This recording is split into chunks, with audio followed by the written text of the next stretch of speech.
वर्णानामरथशङ्गानां रसानां छन्दसामपि मङ्गलानां च करतारवो वन्दे वाणी विनायकौ नारायणं नमस्कृत्यं नरं चैव नरोत्तमं देवी सरस्वती व्यासं ततो जयमुदीर्यते। पूर्णेन्दुसुन्दरमुखात् दरविडन्दनेत्रात् पूर्णेन्दुसुन्दरमुखात् दरविडन्दनेत्रात् कृष्णात् परं किमपि तत्त्वमह्यं न जानो। गजाननं भूतगणादिसेवितं कपित्तजम्बूफलचारभक्षणम् उमासुतं शोकविनाशकारकं नमामि विघ्नेश्वरपादपङ्कजं सच्चिदानन्दरूपाय विश्वोत्पत्त्यादिहेतवे तापत्रयविनाशाय श्रीकृष्णाय वयं नुमः। यं प्रवचन्तमनुपेतमपेतकृत्यं द्वैपायनो विरहकातरया जुहावा पुत्रेति तन्मयतया तरवोऽभिनेदुस्तं सर्वभूतहृदयं मुनिमानतोऽस्मि। प्रेम से बोलिए श्रीमद्भागवत महापुराण की जय। आज हम द्वितीय दिवस की कथा में कहेंगे सच्चिदानंद रूपाय विश्वोत्पत्त्यादिहेतवे तापत्रय विनाशाय श्रीकृष्णाय वयं नुमः।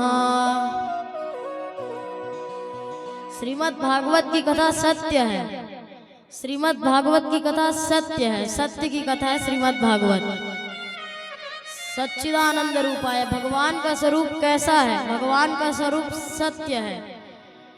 तापत्रय विनाशाय, तीनों तापों का नाश करने वाले श्री कृष्ण को हम प्रणाम करते हैं। श्री कृष्णाय वयं नमः।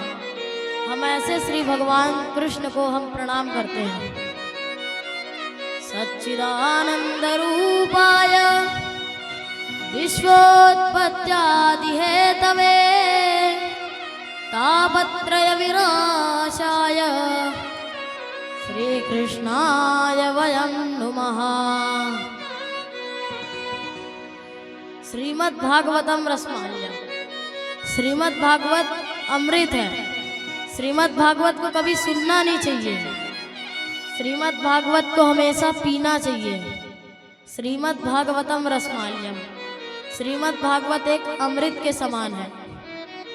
एक बार एक मूर्तिकार ने दो मूर्ति बनाई और उस दोनों मूर्ति को लेके वह बाजार में बेचने के लिए गए और दोनों मूर्ति सेम थी, सेम साइज, मोटापन भी उतना, भारी भी उतना, मगर उसने एक का कीमत 10 रुपए रखा और एक का कीमत 10,000 रुपए रखा। तो एक व्यक्ति उसे खरीदने आया कि भैया इसमें क्या चीज़ है? तो एक का कीमत 10,000 और एक का कीमत 10 रुपए। तो उस मूर्तिकार ने एक रस्सी ली और रस्सी को एक कान से घुसाए और वो रस्सी दूसरे कान से निकल गई और दूसरे वाले मूर्ति में वो रस्सी घुसाए एक कान से, और वो सीधे ऐसे होते हुए सीधे हृदय में जाके बस गया। इसलिए श्रीमद् भागवत की कथा को पीना चाहिए।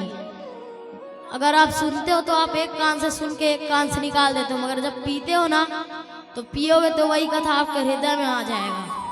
श्रीमद् भागवत को सुनना चाहिए।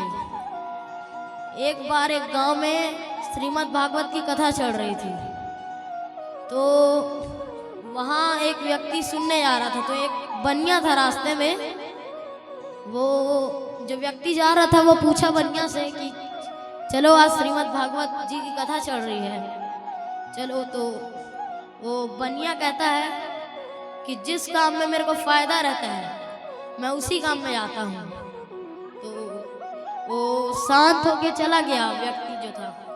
तो भगवान उसको देख डाले, तो बोले कि वो कितना धनी, आज मैं उसको देख लेता हूँ। उसी रात उसको लकवा की बीमारी हो गई, और जैसे ही लकवा की बीमारी हुई तैसे उसको पेंड्रा लेके गए धर्म अस्पताल।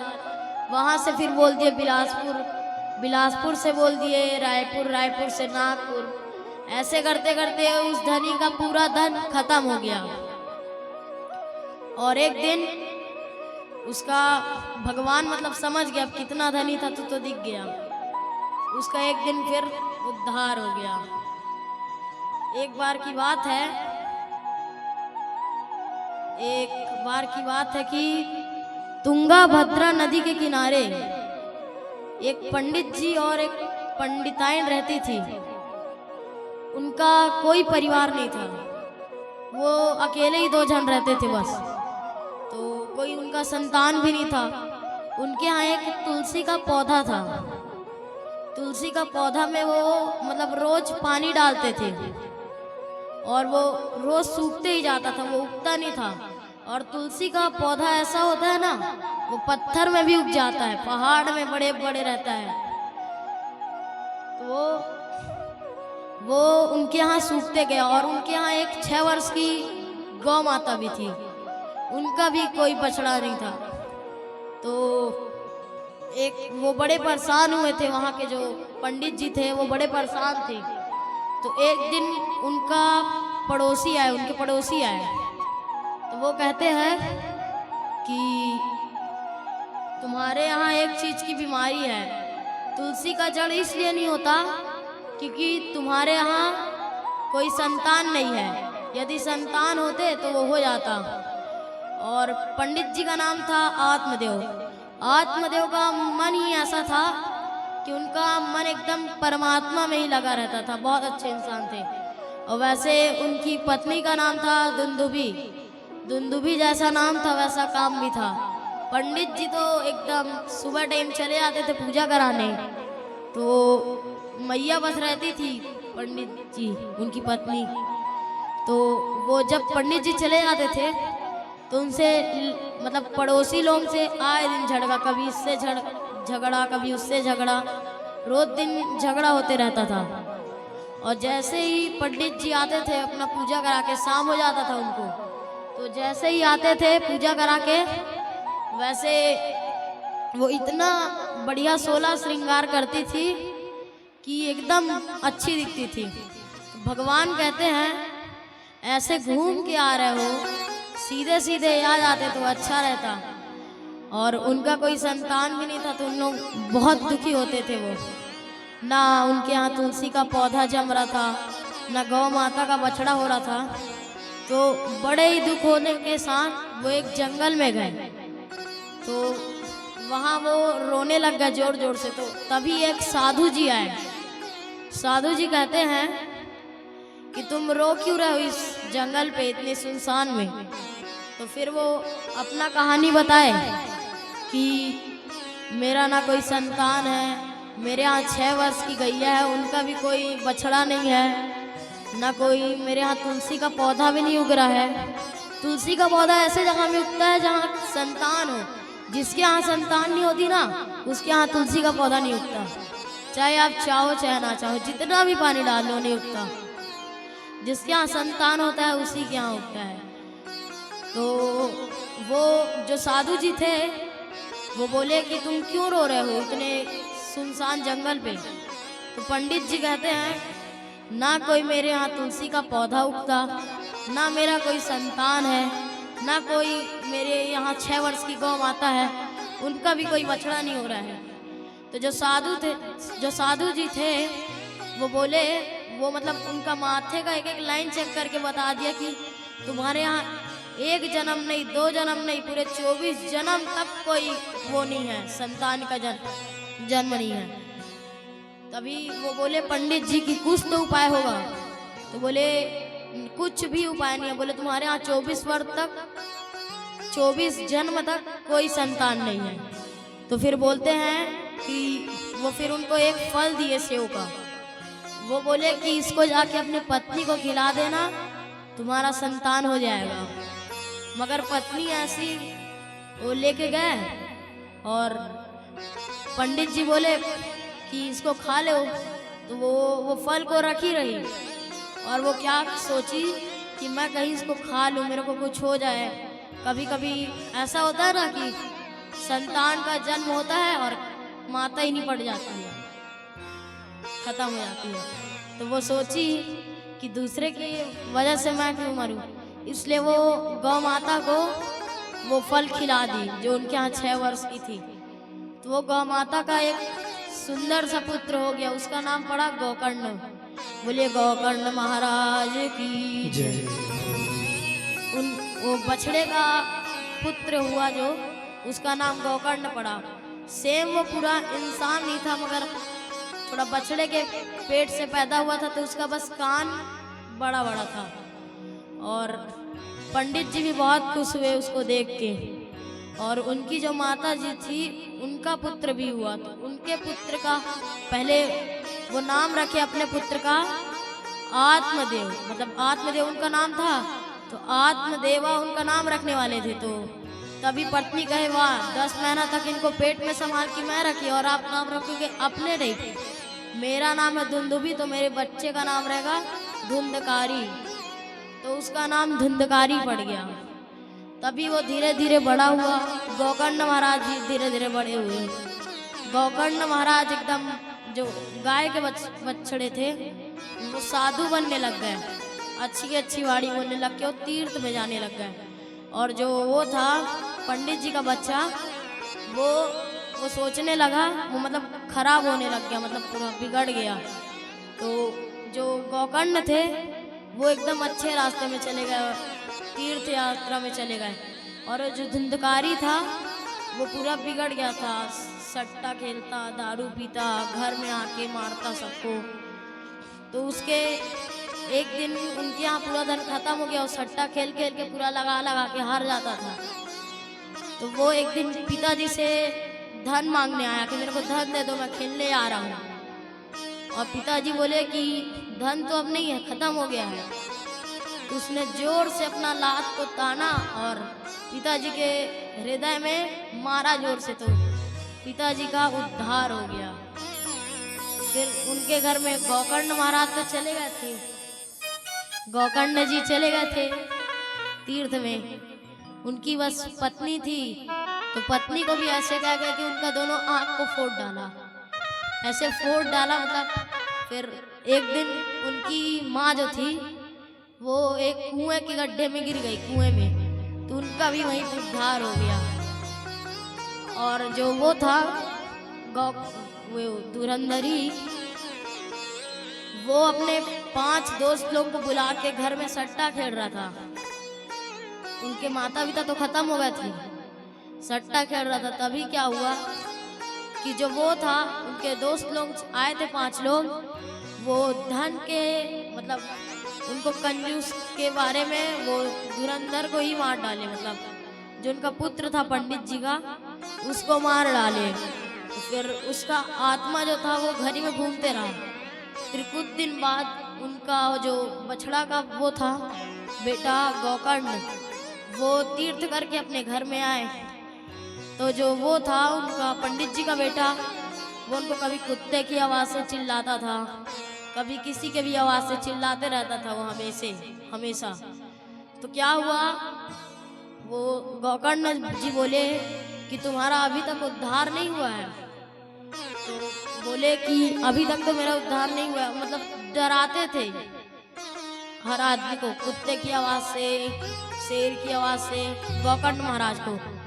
तभी गौकर्ण महाराज ने बोला कि तुमको कथा सुनाना पड़ेगा, इसलिए सनत सनंदन सनातन सनत कुमार जी आए कथा सुनाने। ओ हरि की कथा सुनाने आए, प्रभु की कथा सुनाने आए, उनको लाखों प्रणाम, तुमको लाखों प्रणाम, तुमको लाखों प्रणाम, तुमको लाखों प्रणाम।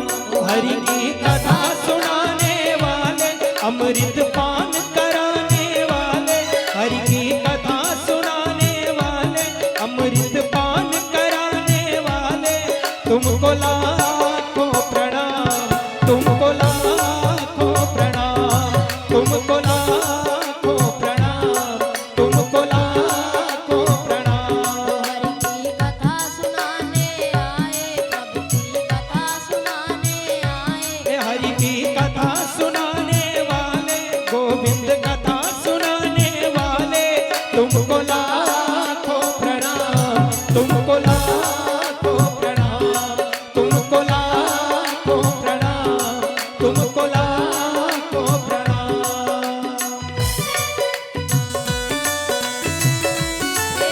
श्रीमद् भागवत महापुराण की जय हो। हाथ में ताली बजाते हुए।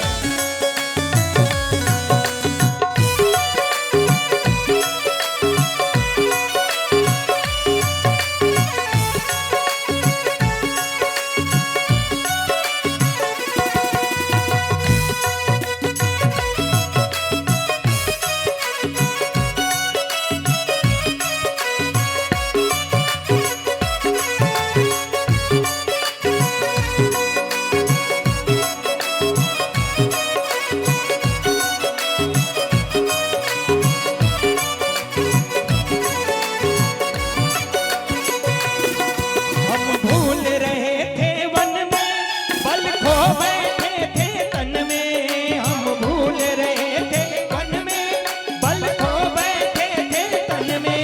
हम भूल रहे थे वन में, बल खो बैठे थे तन में। हम भूल रहे थे वन में, बल खो बैठे थे तन में। प्रभु की राह बताने वाले, यह तो रास बताने वाले, हरि की कथा सुनाने वाले, गोविंद कथा सुनाने वाले, तुमको लाखों प्रणाम, तुमको लाखों प्रणाम, तुमको लाखों प्रणाम, तुमको लाखों प्रणाम। दोनों हाथ में ताली बड़े भाव से बोलिए श्याम प्यारे की जय हो।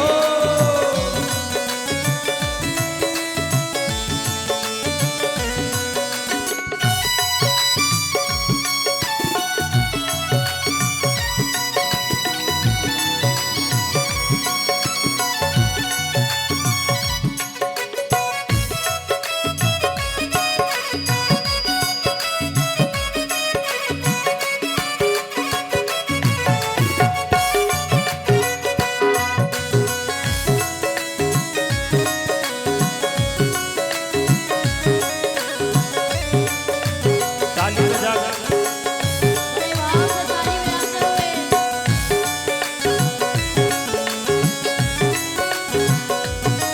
लेकर विषयों का प्याला, जा रहे थे हम के गाला। लेकर विषयों का प्याला, जा रहे थे हम के गाला।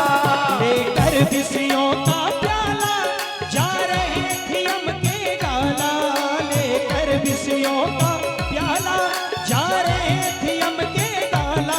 अमृत पान कराने वाले, प्रभु की सुधा पिलाने वाले, अमृत पान कराने वाले, प्रभु की सुधा पिलाने वाले, तुमको लाखों प्रणाम, तुमको लाखों प्रणाम, तुमको लाखों प्रणाम, तुमको लाखों प्रणाम।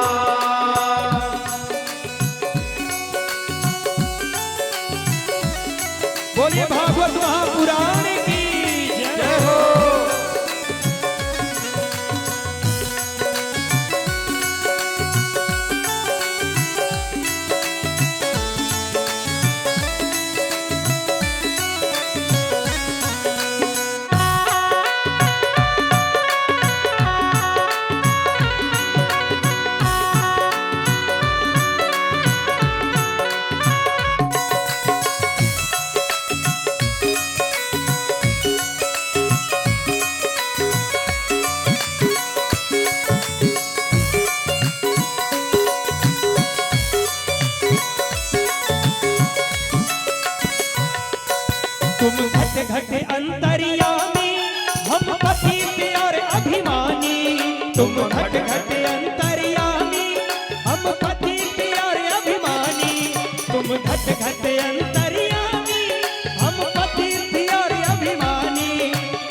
जगत अंतर्यामी, हम पतित और अभिमानी, प्रभु की दर्श कराने वाले, हरि का दर्श कराने वाले, तुमको लाखों प्रणाम, तुमको लाखों प्रणाम, तुमको लाखों प्रणाम, तुमको लाखों प्रणाम। हरि की कथा सुनाने वाले, प्रभु की कथा बताने वाले, हरि की कथा सुनाने वाले, अमृत पान कराने वाले, तुमको लाखों प्रणाम, तुमको लाखों प्रणाम, तुमको लाखों प्रणाम, तुमको लाखों प्रणाम।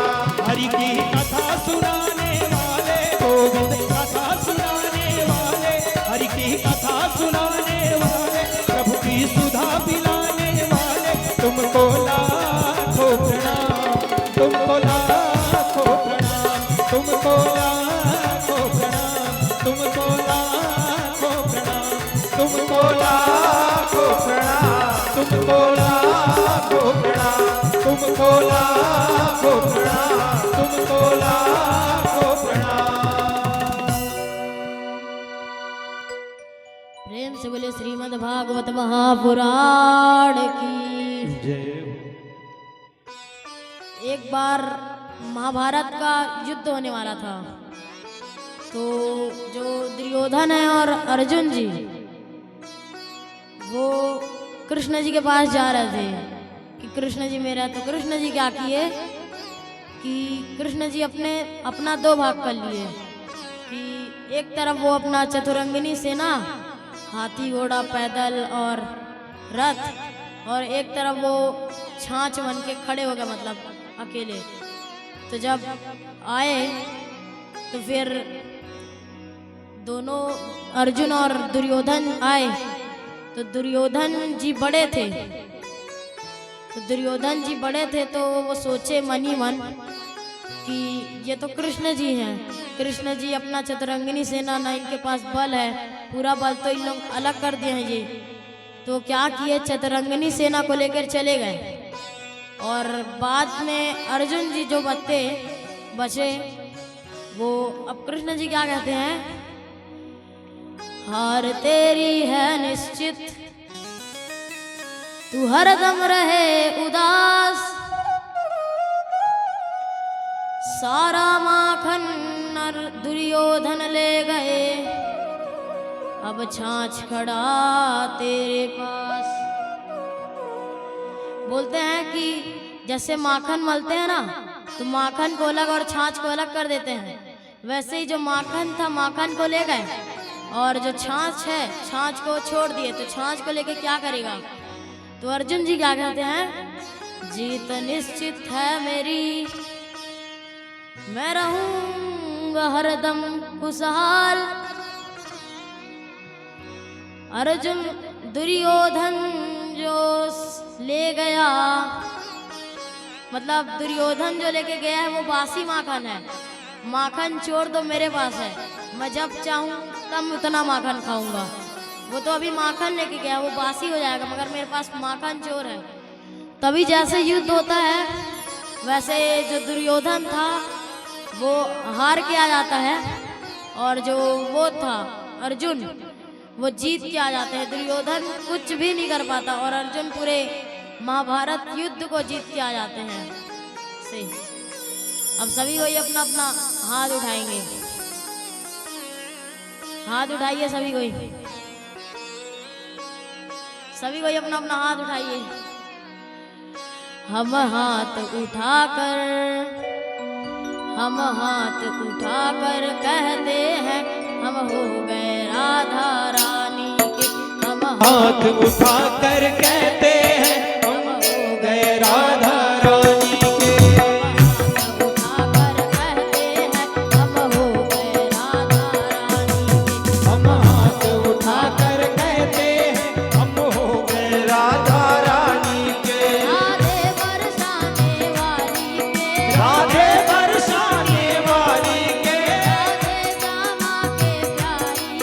राधे श्यामा के प्यारी के, राधे बरसाने वाली के, राधे बरसाने वाली के, राधा बरसाने वाली के, राधे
जय हो।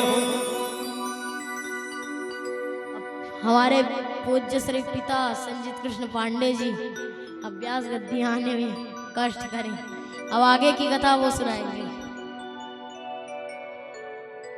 बोले वृंदावन बिहारी लाल की।